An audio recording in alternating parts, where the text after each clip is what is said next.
Living in the picturesque gated community of Sunnyside Meadows had been a dream for years. The lush lawns, winding walking paths, and uniform architectural style all created a tranquil retreat away from the city's chaos. I, Lena Hartman, loved every bit of it, especially my backyard oasis where I could unwind after long days of work.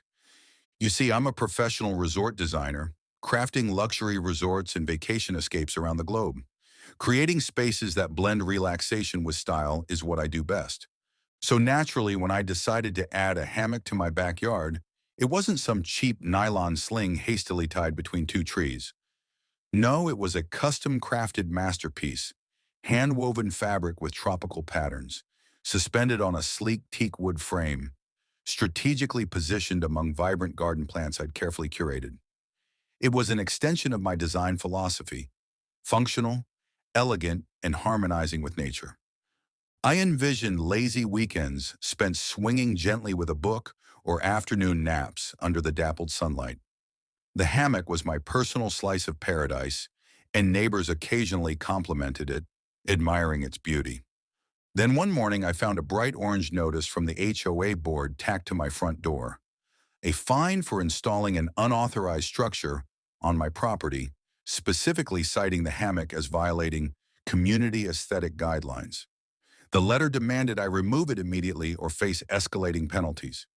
Stunned, I attended the next HOA meeting to address the issue. Karen Wilcox, the Stern Board president, insisted that the hammock's presence clashed with the HOA's rules designed to maintain a consistent neighborhood appearance, and claimed it set a precedent for others to add unregulated outdoor furniture. I calmly explained my profession as a resort designer and offered to present how the hammock's design complemented the community style rather than detracted from it. Karen's eyes narrowed. She wasn't expecting me to be anything remotely related to design.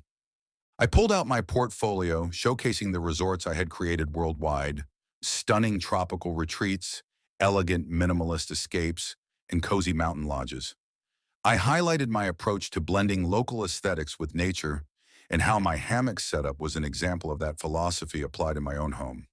The room grew quiet as the board members and neighbors flipped through the pages. I then offered to work with the HOA to draft outdoor furniture guidelines that encourage tasteful, well-designed pieces rather than rigid bans that feel punitive. Karen's resistance softened. After a brief private discussion, she returned and announced the fine would be rescinded, and the hammock was officially approved.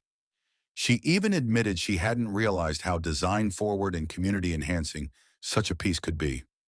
Over the next few months, inspired by this experience, I collaborated with the HOA to create a set of flexible outdoor design standards that allowed residents to express themselves creatively while respecting overall community harmony. Neighbors began adding tasteful garden art, cozy seating nooks, and yes, more hammocks, all designed with care and intention. The neighborhood felt warmer, more inviting, and less like a restrictive zone.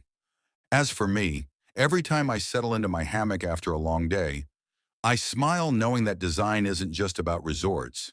It's about creating joy and connection right at home. Moral of the story? Sometimes a fine isn't the end of the story. It's the start of a creative conversation.